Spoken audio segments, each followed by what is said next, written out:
Well, good evening, everybody.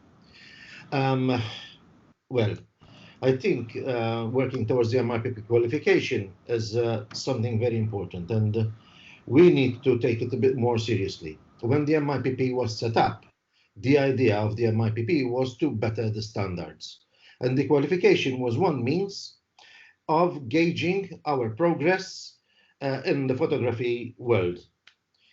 So MIPP has been now, we have started our 25th year.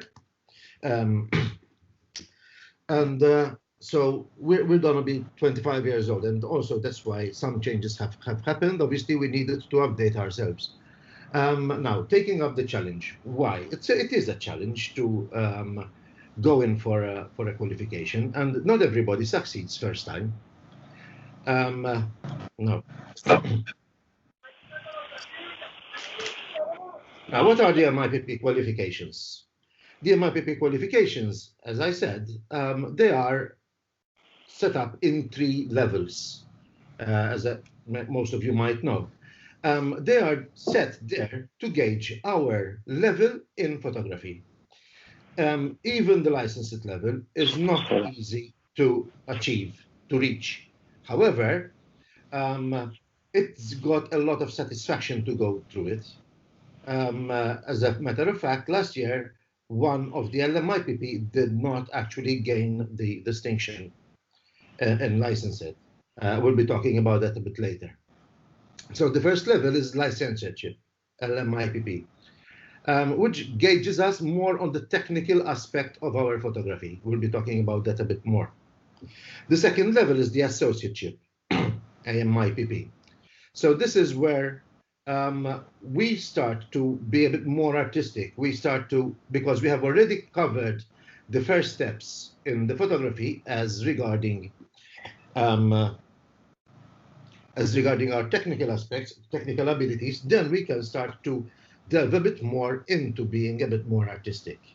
And the fellowship is the higher grade, let me call it grade, of our qualification, which is more on the artistic side. Obviously, to achieve fellowship, it takes a bit more time. Also, a lot of dedication goes through when you're processing the qualification. Now, why should I do an MIPP qualification? As I said, it is something to challenge you. You challenge yourself to gain this qualification.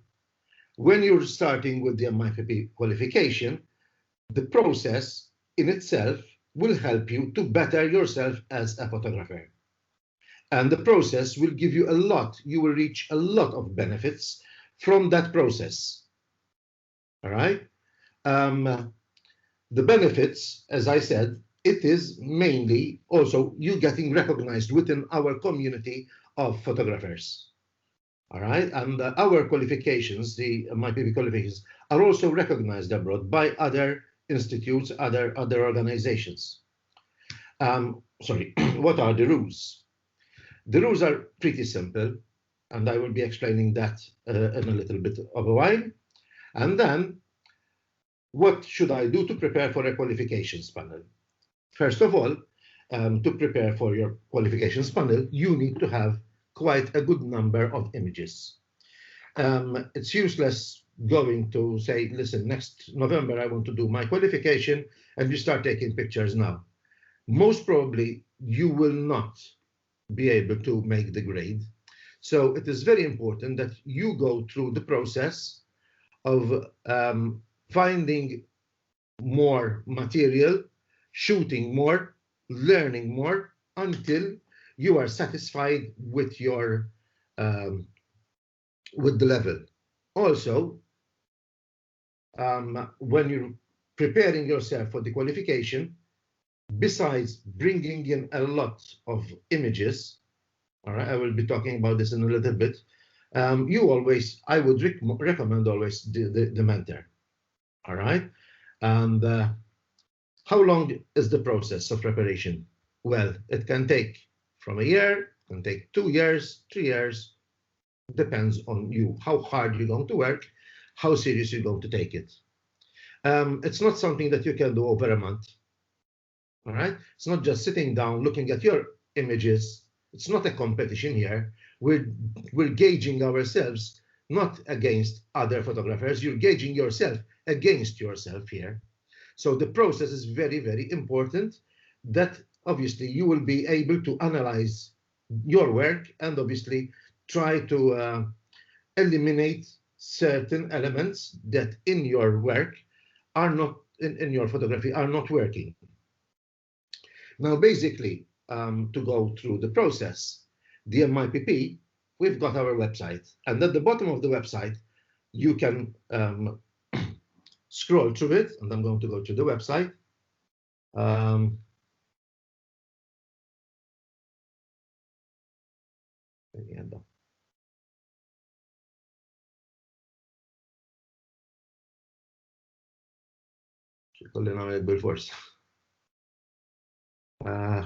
So the MIPP website is this one. So at the bottom of the website, we have all these elements here. So just scroll through it. All right. And at the bottom, you will find the qualifications. So basically, if you want to understand how the qualification structure works, how the rules work, all right, and the teams are all there. If you look at the rules, the teams are within the rules. But if you want to see them on their own, it's very important that you've got an access for that too.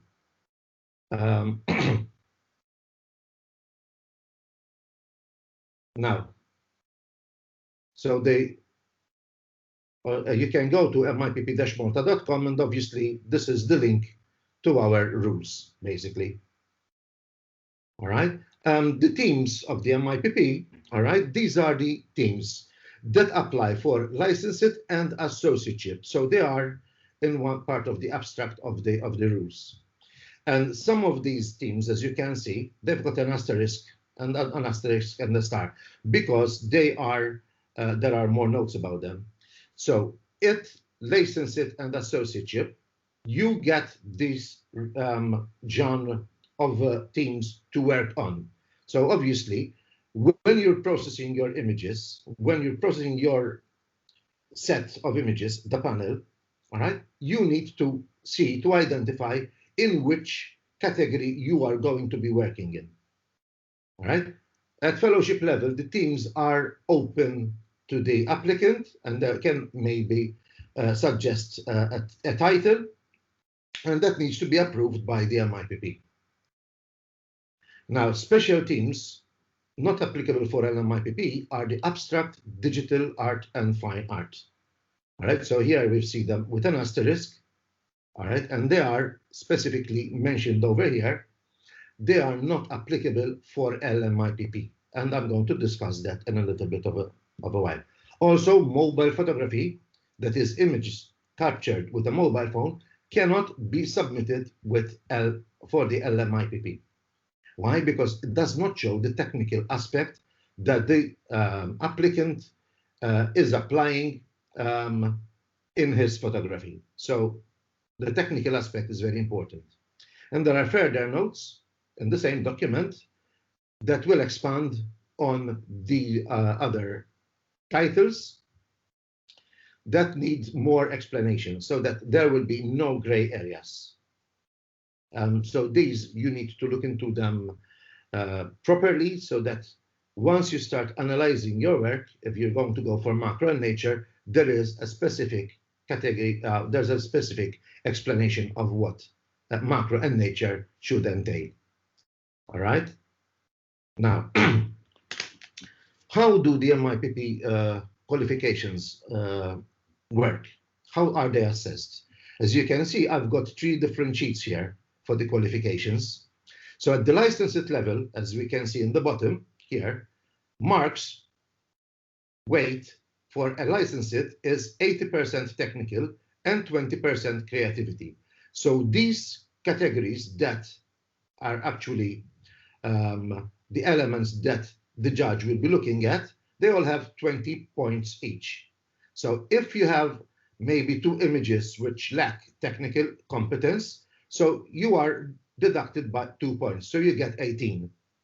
All right. And another thing, at licensed level, these points out of 100, you need to get at least 85% of the marks. So it is not as difficult as the associateship and the fellowship. I'll be talking about that. So what happens here, as you can see, the technical competence is not listed here, but there's a lot of weight put on that. The photographer's input, which might be your ideas, your generation of the work, that needs to be seen. Composition and use of light, all right, is very important that light is used properly, because that is, in my opinion, our paintbrush. So we paint with light. Digital manipulation and enhancement needs to be flawless. There shouldn't be any artifacts in your images nowadays that we're using digital manipulation that can be identified by the judge. And there's the overall impression and cohesion. All right. So how does the panel work together? How is the message being delivered? What is the power? What is the impact of the panel? So that always happens in mostly of all the other teams too. However, in the fellowship, obviously, that is more, there's more emphasis on that. So you can get either 3 judges or 5 judges. So you'll get an aggregate of the points that are being awarded by the judges. So for example, if a judge gives 80 points, which is 5 points below the pass mark, another judge gives 85 points, and another judge gives 90, so there are only 3 judges, the aggregate of that will be 85, so it will be a pass. All right. Most likely we are trying always to get 5 judges, because the distribution of the points will be it's easier. So that is 85% of the total mark. Depends on 3 or 5 judges. So if there are 3 judges,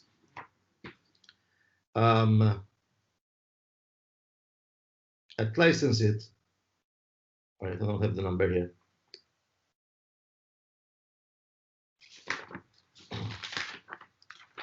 Malta.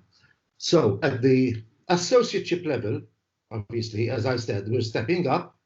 The pass mark here is 90%, it's not 85. However, as you can see, excellence and technical competence is still there, because 50% of the marks are on technical and 50% are on creativity. So here in the associateship, a photographer starts to identify himself from the crowd. You are giving a mark to your photography. So we are basically developing our own style. So very importantly, the judge will be looking at those things. Adherence to theme and cohesion of intent, very similar to what we have there. Post-processing and print quality is very important, because print quality is very subjective here at the associateship level. If you choose, for example, fine art, I will not expect you to print on just the normal paper. So you might be choosing to print on fine art paper. So the choice of the quality of the print is also very important. Another thing about the license, until last year, it was digital. The license, it was done digital for several reasons. However, it was also done, one of the main reasons was so that members of the MIPP would maybe apply more for the license. However, it did not materialize, and we think that by making it only digital, we are losing part of the process. So now the LMIPP is going to be printed also. They're going to be smaller sizes, so that it will make it more accessible, so that you don't spend too much expense on your panel, on the license. However, always think about it that you are building a portfolio here. These should be your best 20 images.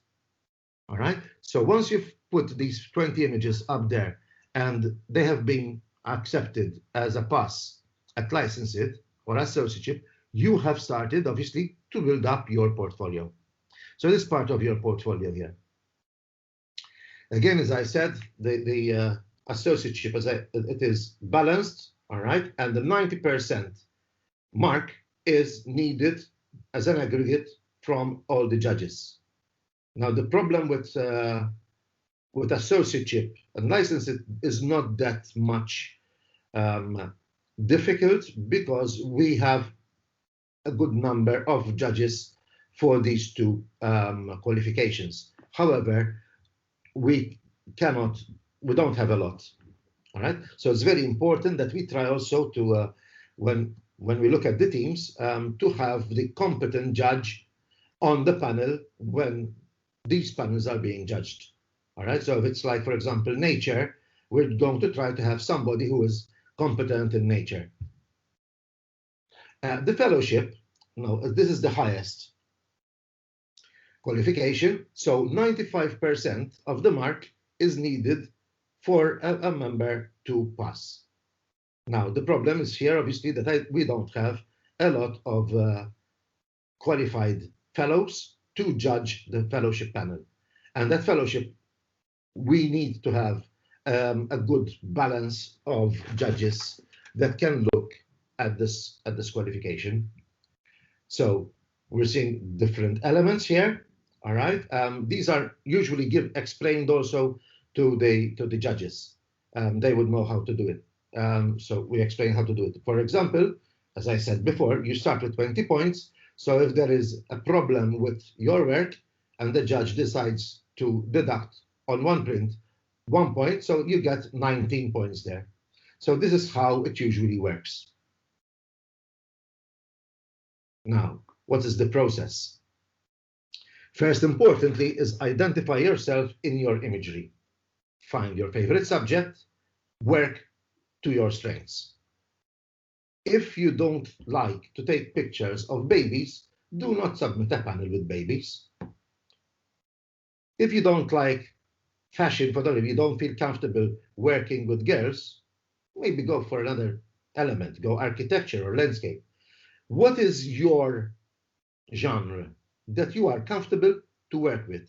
Where do you feel most at your best? So do not try to go for a fashion panel because you think you can do well when you are not comfortable shooting fashion. All right.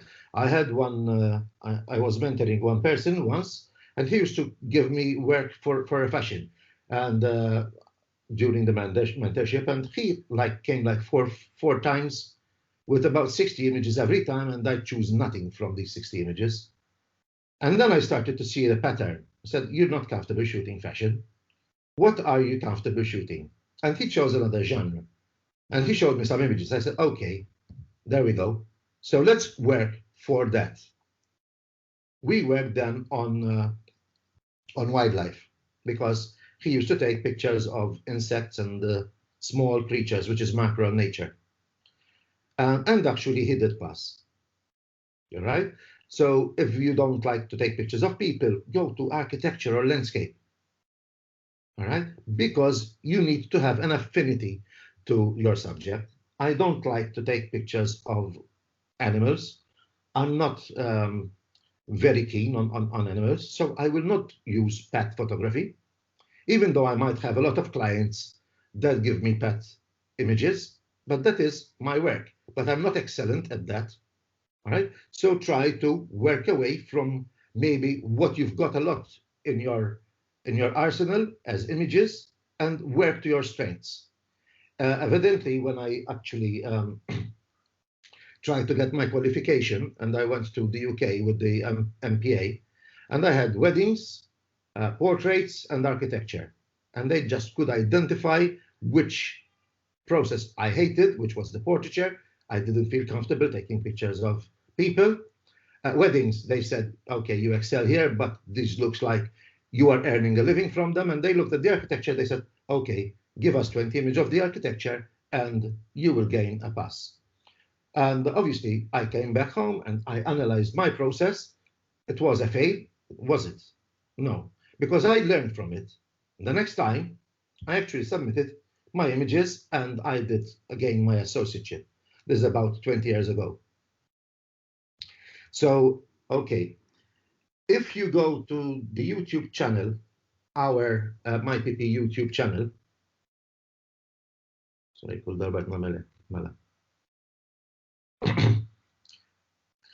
Here we have interviews. It's a 5-minute interview with some members that have actually gained the qualification with us. It's not a long interview, so I'd like you to see what these people who have actually gained their qualification said about gaining the qualification.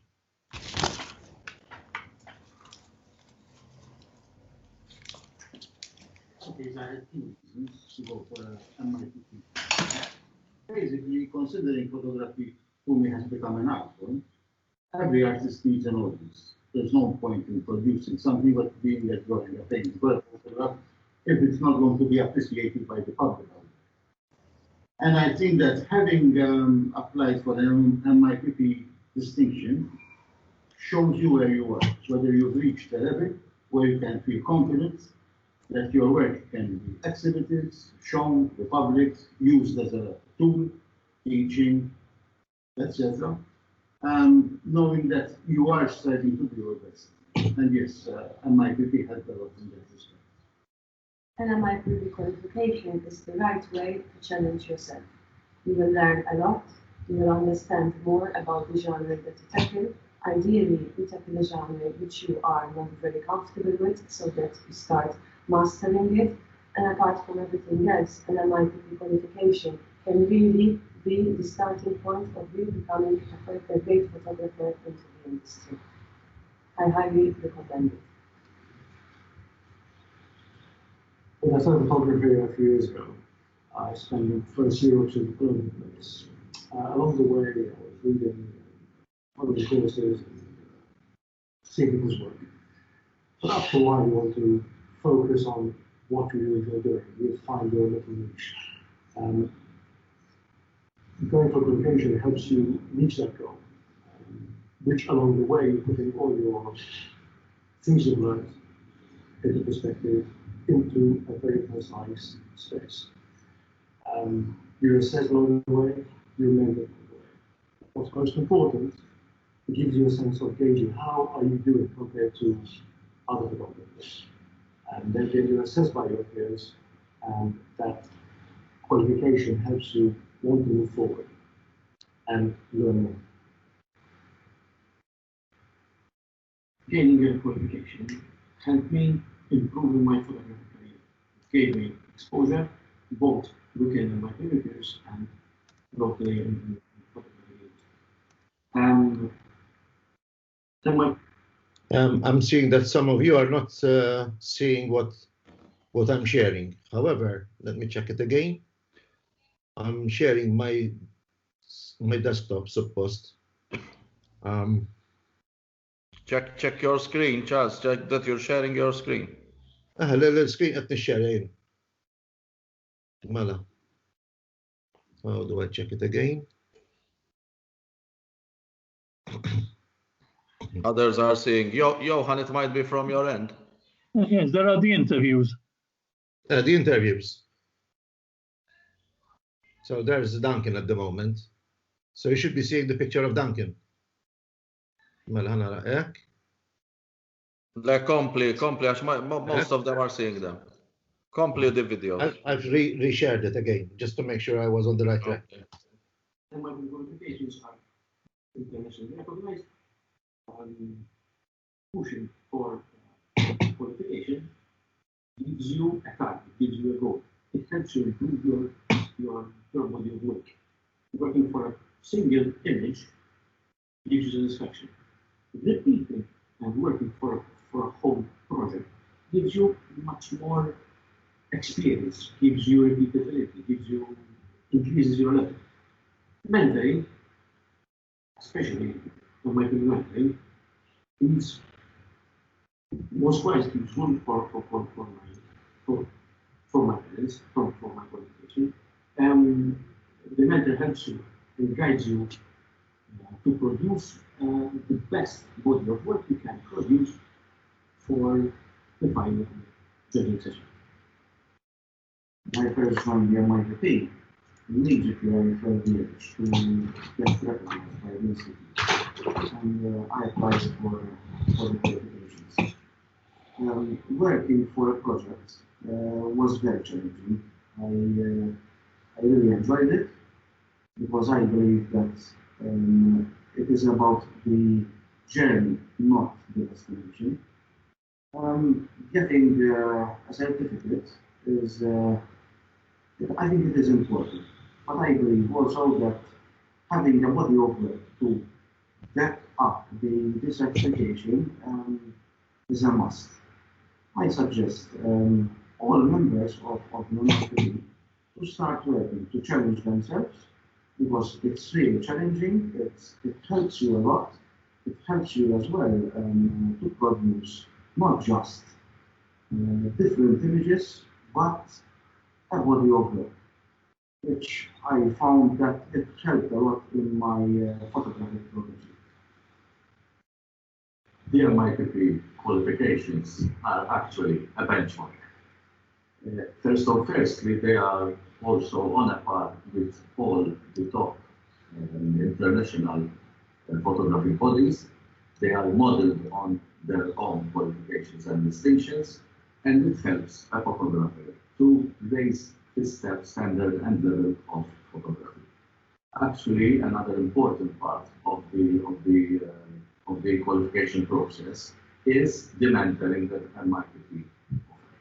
Because through the mentoring of seasoned and professional photographers, a photographer, whatever his level, can improve, move on to other challenges, and raise his level of photography. Okay, voilà. So basically, oops.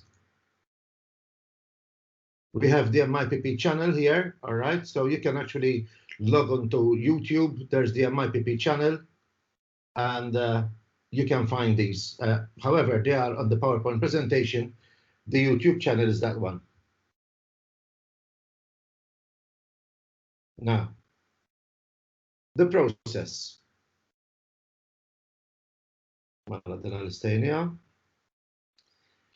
Mela, the MIPP qualifications in last November, you can also see them on this YouTube channel.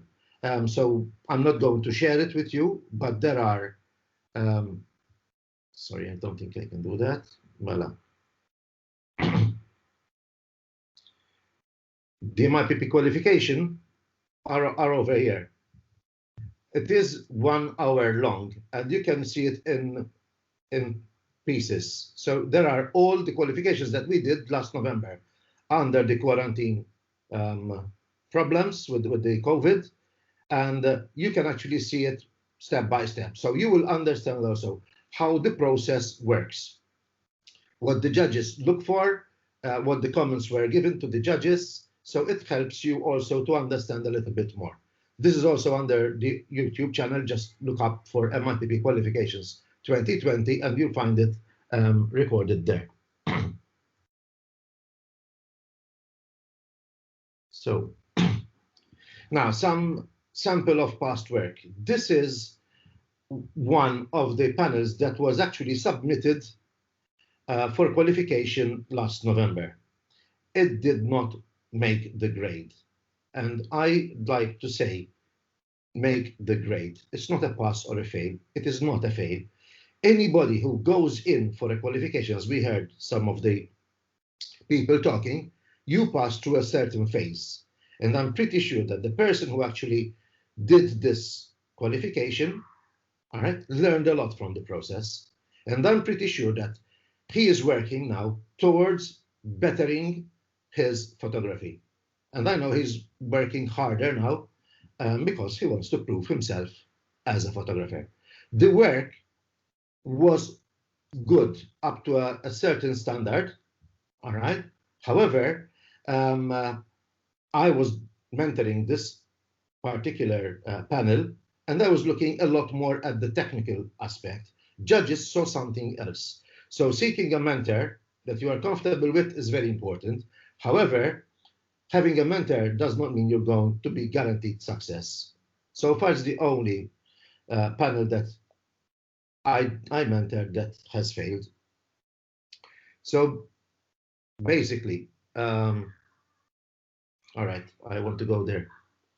I'm going to show you the images of this panel as a high resolution so that you understand that the quality was there. Technically, it was good.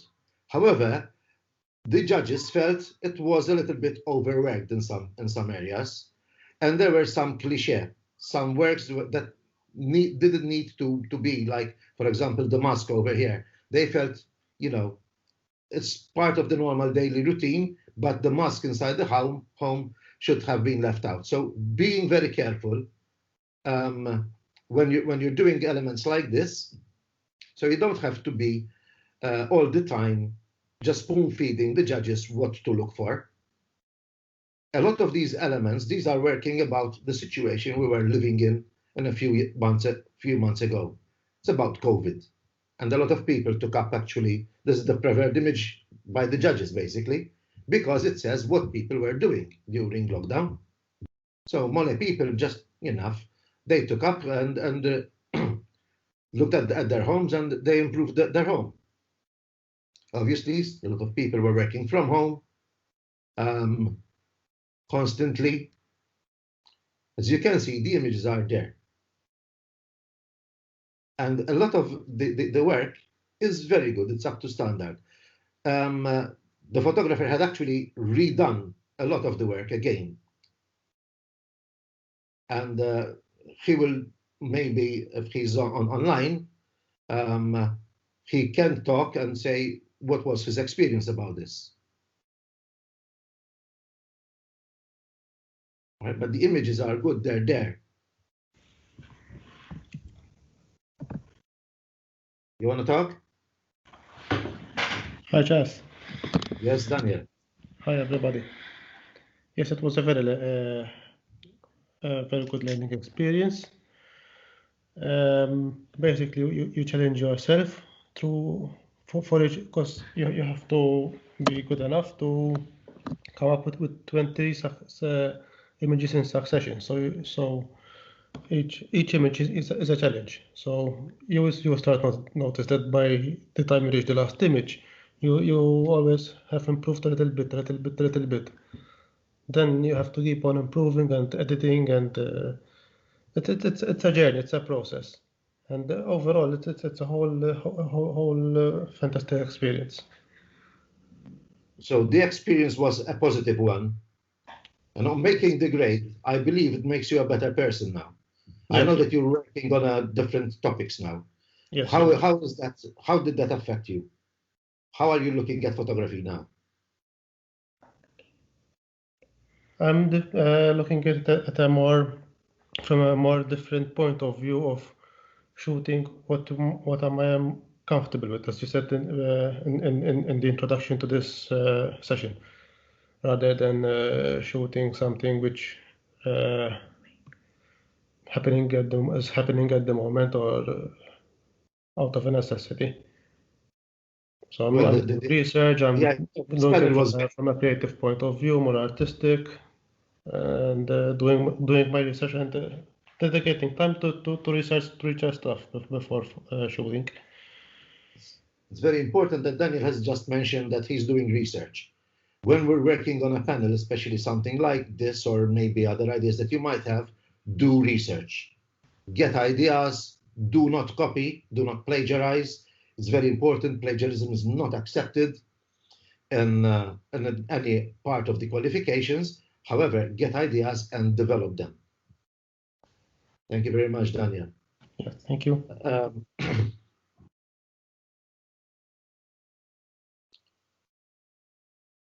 But I'm coming to it later. So that's it. Mala. I wanted to look at other panels actually that we had in last. I'm looking at the last panels that have been actually submitted. All right. This one is a panel which was about food. Like Daniel, even this one of Gail, they went through a process which is the SIA, the Still Image Award that the MIPP organizes every year. And obviously, they had a lot of work done. They had the idea developed during the Still Image course. And what I had helped them with was more on the technical side, the editing, and when looking at images, look at them closer, what might have failed an image. And as we can see, for example, this image had some of the greens was over here. It looked like a mess. So I said, listen, clean it up. All right. And adjusting some of the elements within the image. But as you can see, this is very crisp imagery, very well done, good lighting, good balance. I believe this one she reshot. I'm not so sure. So there were some elements that were actually readdressed or re-edited because I could see some failed in the quality of the editing that we had before. And the concept is there. It's all about food, different food. There was a lot of elements of not composition, it's the design of the image. All right, like this one, for example, she had like chipped fingernails. I asked her to retouch it. And as you can see, very simple elements, they work, good lighting, and this comes out as a strong panel for a licensed. It can be worked to a fellowship, but it needs a lot more work. But there's still excellent images. I'm going to look at another licensed. Now, this is also another panel that I actually mentored, and Lucienne had come to me and she said she had like about 5,000 images or more. And from the 5,000 images, this was for a trip that she did over, I don't know how long, in China. We tried to find the better images that she had. But it's difficult, even from 5,000 images, to choose 20 good ones. So this is why I'm telling you, do not just think that you're going on a holiday to China and you're coming back with something that works. For example, one of the images that we have here, especially this one in the middle, it is sort of does not link with the rest. So when we were talking about the cohesion of the panel, this one does not. The judges thought it's not binding the elements together. I did recommend to change it, but Lucienne thought it should fit there, and she left it in there. So she took a risk and it paid at the end. However, it's not what the mentor says. Also, when you're doing a panel, it's your decision. This is your panel. All right. This was also obviously done and submitted as a digital. In the future, this needs to be printed out. However, let's see at the work. The work was pretty good. There were faults in some of the images, and there were reasons for keeping the images. Like, for example, this one, she tried to explain. That's one of the workers that he's wearing traditional clothing. And it's very uncommon nowadays that you see people wearing the traditional attire. The person working on tea leaves, and this one preparing the teas. So even when you put these elements next to each other, as Lucienne did, as you can see, this one is preparing the tea. So this one is working on the leaves, and this one is doing the tea. So there's the first stage, and that's the last stage. So looking even how you place them, sometimes if the story is strong, it will work. It will give a message. All right. There were a lot of expressions from people. That works very, very well.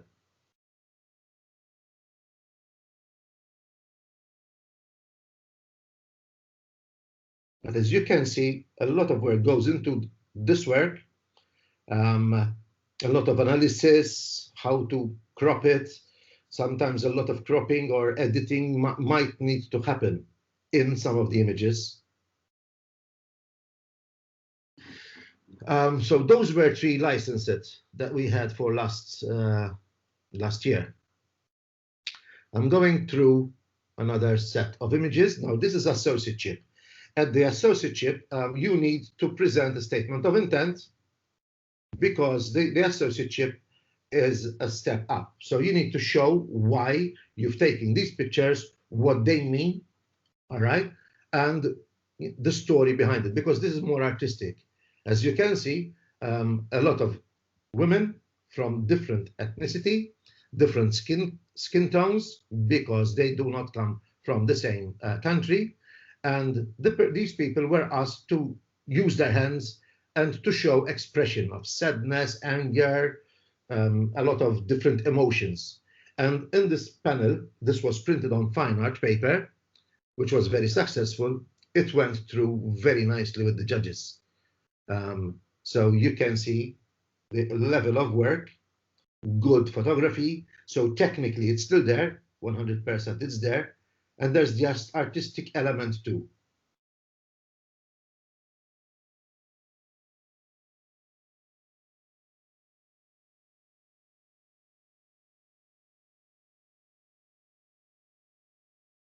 So coming down with 20 images, she had shot like about 25 people to choose from. So the project was a bit extended.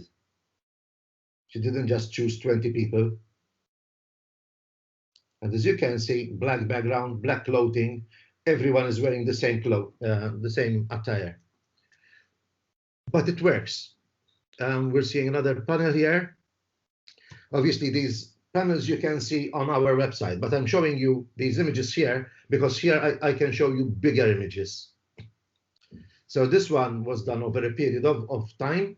It's dancing, and the work, obviously, you'll see excellent imagery. High ISO, so a little bit of grain is acceptable, but the detail is still there. There's movement, there's shape. The lighting, it is stage lighting. However, we're seeing good photography here. The photographer was not just there snapping away. It's not just putting the camera to your eye and press the button. To achieve this quality of work, you need to work hard. I'm pretty sure that if I had to go there, even after 40 years in photography, I will not be able to achieve this kind of quality. It will be harder, at least for me, to achieve this quality. I have to work a lot. So everybody has got his own genre. So if you like to look at animals, shoot animals, pets. You see the design here. So the photographer went there during rehearsals, dress rehearsals. He was there a lot so that you can capture the right moment.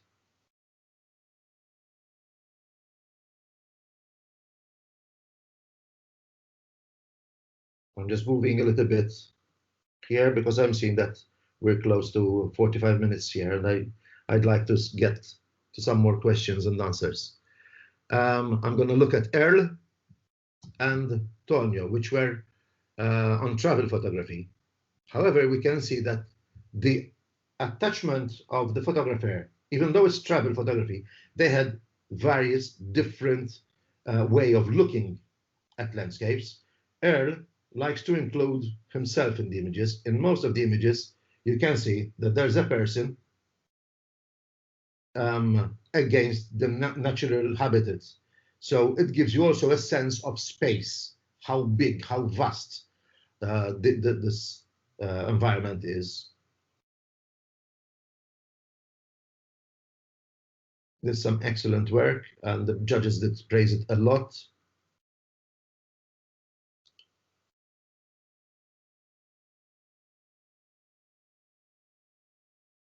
The quality is there. There was a lot that got into it.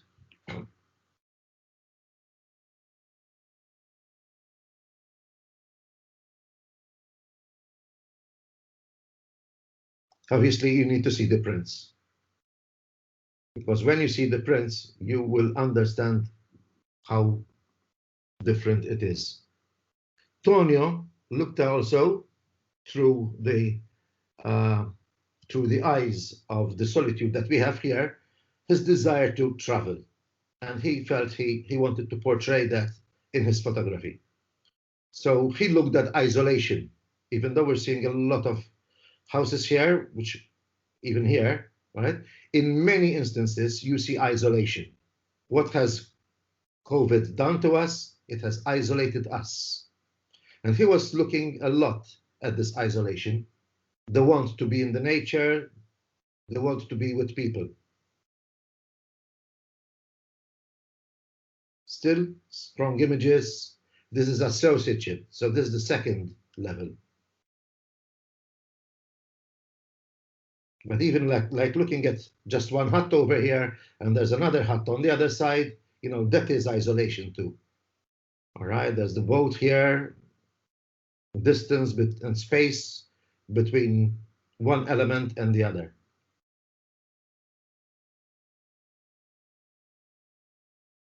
So he reflected during COVID about isolation, and his images do translate to us that element of isolation. Now, another person who has actually done very well is with something very unusual. Mandala is something not very people understand it, but this is a project that was done. It was a nature project, macro, taking pictures of elements in nature, even insects or part of plants or bark of a tree. And these were actually worked, and they were designed into a mandala effect. And as you can see here, I was looking at the technical side. I was actually one of the mentors on this one. And I'm pretty sure this was a pass also. All the associateship did pass. As you can see, there's a very strong element of design and creativity here. However, the technical aspect still shows in these images. They are not overworked, they are cleanly done. In the beginning, obviously, I did detect some mistakes, which Yasmin did actually tackle. And in the end, this was actually a very successful panel, which was a refreshing also topic for the judges to look at, because it's pretty unusual.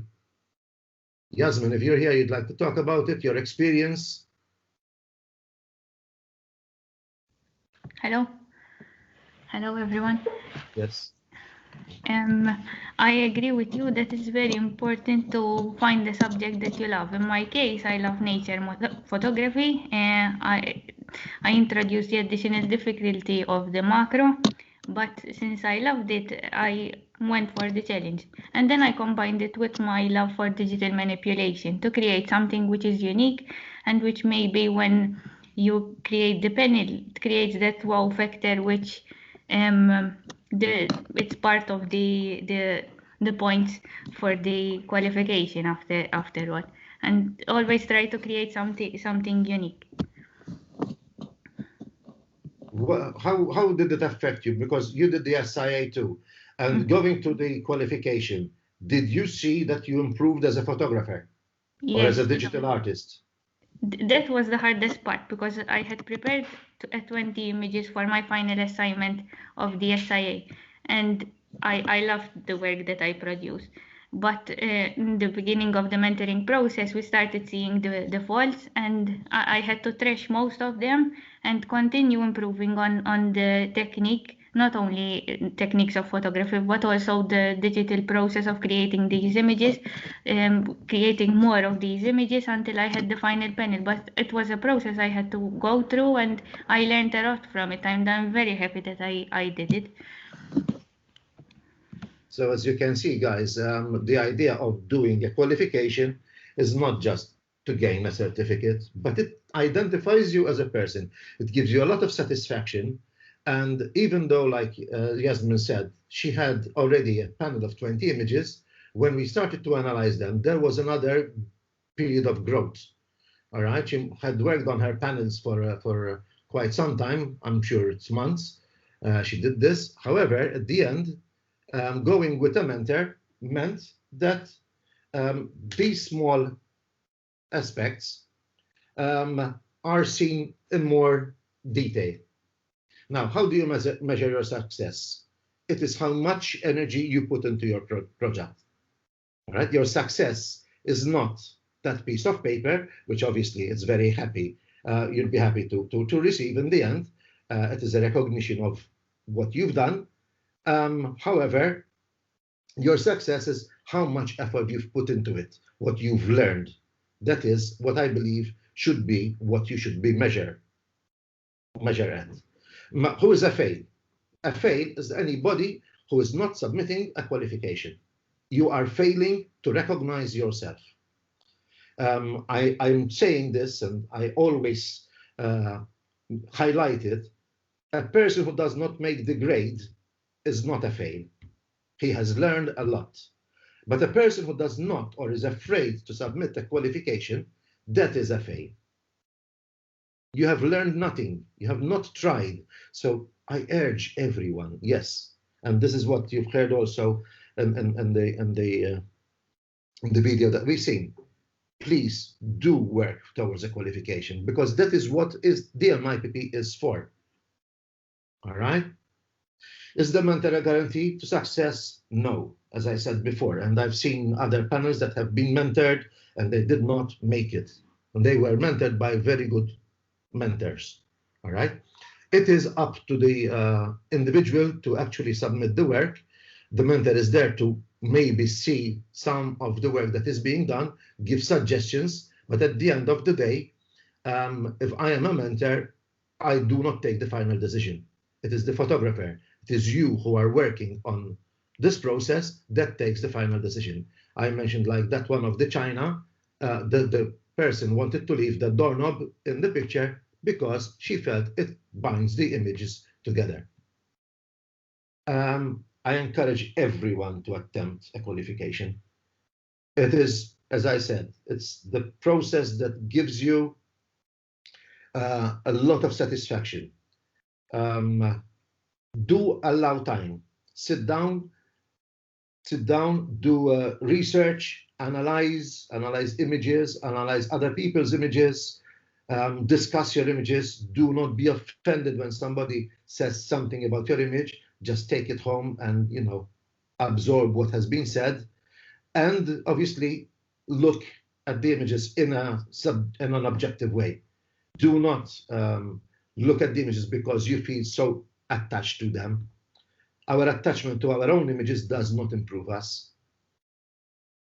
Now, any questions, please? Anybody can open up the mic and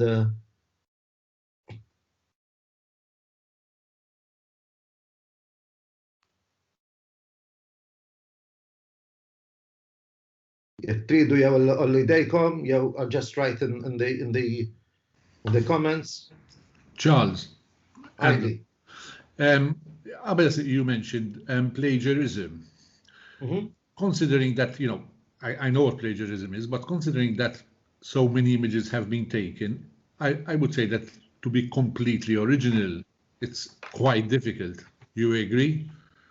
Yes, of course. Plagiarism doesn't mean that you are original.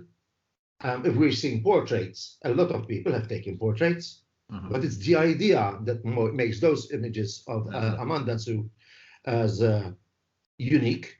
Like one of the hands, right? Sorry, because the idea was playing with hands and you know, finding the different women from different countries.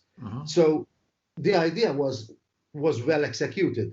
If somebody else had the same idea, and if you take the same idea and you try to apply it yourself, then that would be plagiarism. Yes. Because you're taking somebody else's idea and making it your own. Simple. That is the definition of plagiarism. Looking at an image and just copying an image, that would be plagiarism. It's taking the intellectual property of another person. But if I go to France and I take a picture of the Eiffel Tower and you've got another one exactly like it, well, what can we do? Yeah, all right, that's not plagiarism. But if I've seen your image and you had included a flower with the Eiffel Tower, right? And I did the same thing, then that is plagiarism. I understand. Thank All you. right. Anybody else, Can guys? Can I add something on that, Charles? Yes, of course. I shoot water. So you're telling me that if somebody drops 2 strawberries in the water and take a shot, nobody else can take it because it's been done. No. No. What other idea can you get from that? That you're doing. Issa, what the final result is going to be very different, very unique. All right. So it's the principle of what you're doing. For example, I did once a project that I was taking pictures of just the smoke coming out from an incense stick. So I took images of the smoke. What I tried to work with the smoke is I was trying to look at the different elements that were coming out. And I could see, for example, one part of the smoke came, this is called apophenia, looks like a face. Another one looked like a person dancing, a dancer. I had another one that looked like a different animal. So I was playing with smoke. I was, just taking pictures of smoke from the incense stick. It is not rocket science, but the way I approached it, the way I tried to finish the project, I only needed 5 images for the project I was doing, all right? And I was looking at these elements, and I kept on shooting until I found the proper image. But for example, Hansemi Christopher Azzopardi, he had some images that were quite unique, all right?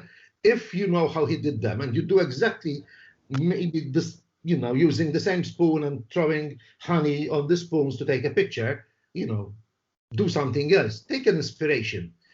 To be inspired is not copying, all right? But if you take a portrait of a person with Rembrandt lighting, that is not plagiarism. But there is the process of maybe dressing up this person differently. All right? But Rembrandt lighting is a technique. Charles. So that's the difference.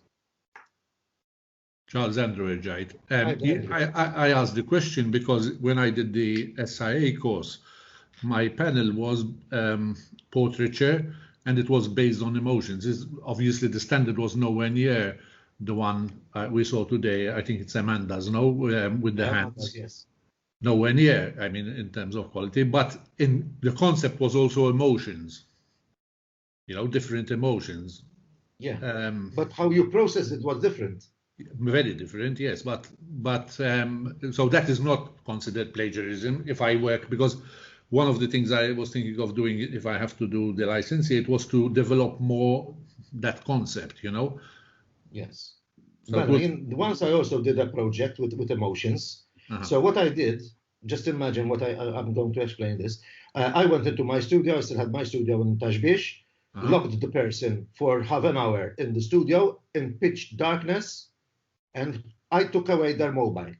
Just imagine today, if I had to lock you for 30 minutes in a studio, it's in pitch darkness, take away your ways of communication. I was in the studio, you can speak to me, but I never answered. So you have to sit down on this piece, on the chair, and if you walk, you could walk around the chair and that's it. But I left you alone. What I wanted to see is the emotions. What happens when people are actually deprived? You were being literally imprisoned for half an hour. And, I could see the different emotions that came out from the people. It's still working with emotions, but what I did was different. Yes. And my idea on this project, and Kevin remembers it, came actually from the work of Irving Penn, because he used to put people in a corner. He used to take pictures of people. He used to put them in a corner so that they didn't have a lot of space to move. So the idea came from there. But I did apply it with a different technique. All right? Irving Penn used to put people in a corner instead of in a room. He used to just put sort of in a V shape. So the person had very little room where to move. And, the expressions were quite contained. And I think, that might have influenced me. So I didn't do exactly the same project. No. Thank you. I understand. Anybody else, guys? Was I quite clear with the rules? The rules. I think you were perfectly clear, Charles. One thing I would like to point out, not a question, this, Charles, something that came out clear tonight, something that Kevin and people like you like to stress all the time, is those who work hard and go out of their way and think out of the box, get the results. No, basically, obviously, it depends on. I mean, I was impressed by Earl, Amanda, Tony, all of them. Even, especially the newcomers, they amazed me. I think they did, if I'm not mistaken, that last year they did a presentation on their project too, if I'm not mistaken. Some people did, yes. Yes, amazing what they came up with. And props at Charles, it was good, yeah. Tonight. I was going to look at the rules. Just very simple. They're here. Just something to look at.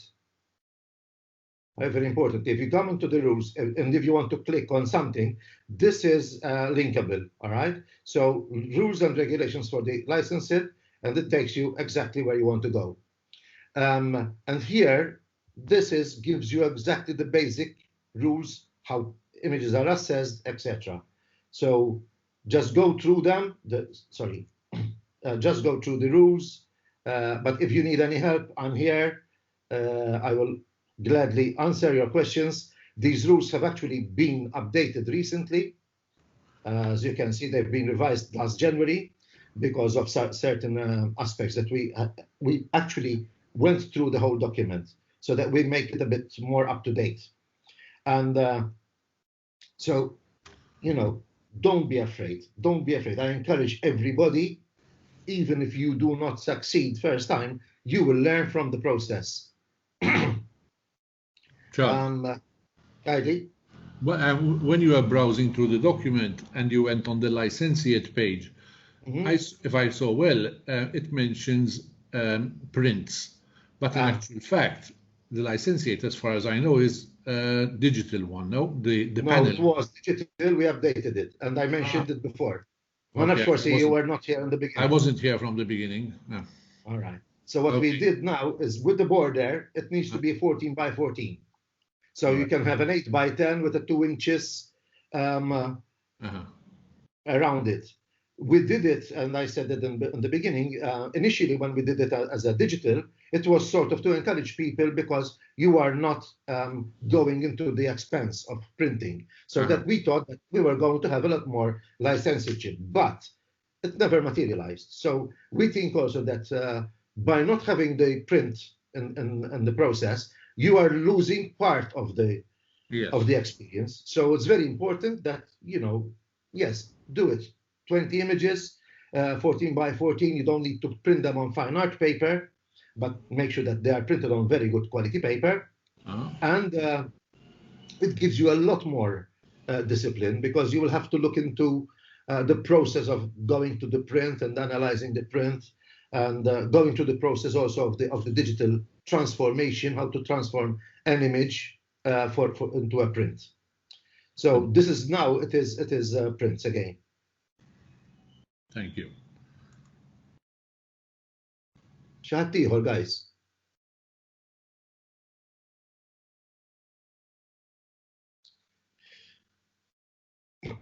Is there a time frame to complete the licenseship? Initially, when we started the MIPP 25 years ago, the idea was, because we formed it across with some help of the BIPP, they had a clause, and even the MPA, that within 2 years of joining the institute, you needed to gain a qualification, which is the licensed. I do encourage everybody to go for it. However, it's not a necessity with us. A time frame. As I said, you don't expect to, you started photography, you just got a DSLR, you went on a holiday, you went to, Famar earlier in Cafe Martonio, and you come out with 20 fantastic images from one trip. No, that doesn't work like that. You saw Guido Bonnet talking, all right? Guido Bonnet had a lot of years of taking images of insects, reptiles, or whatever, and he gained his qualification because he had a big portfolio. So he had a lot of elements to choose from, right? So this is what you need to actually look into when you want to work for something. Yeah, take your time. Don't rush it. If you are not going to make it for next November, do it for the November for next year. But what I would recommend always is research. Sit down. If you're happy with portrait, just do portraits, portrait photography, if it's in studio or outside, see what other photographers are doing, research what the other photographers' style is, how they develop their style. Nowadays, with even YouTube, you see a lot of people giving out ideas. I again say there are some very bad tutors on YouTube, so be careful what you see, but you try it out, and then obviously you just try to filter it through other people. Going to people within the MIPP or maybe other people that are qualified, we will look at things objectively. So if there's an issue with an image, this is going to be pointed out. Maybe it could have a lot of elements that are very strong, but if there's a technical failure that you might not be able to see it, somebody else will obviously point it out to you. And that is where the mentorship happens, and that's where the MIPP comes forward. But don't rush it. Our next qualification will be in October. You need to apply. So next November we will have our next qualifications. What I meant to ask, Charles, if I apply in November, is there how long does it take you to complete the panels? Is there a time limit? Ara, if you don't have to apply now, you start working on the qualification. So if you think that you're going to make it for next November, I think by the end of October you need to have applied. Okay. By the end of October, and then mid-November we're going to have the qualifications. Hopefully it will be linked to a convention. We're hoping to reintroduce again the convention. Let's keep our fingers crossed that maybe things come back to normal, hopefully. This is being discussed in the committee, what we can do also to come closer to you in these times and ages.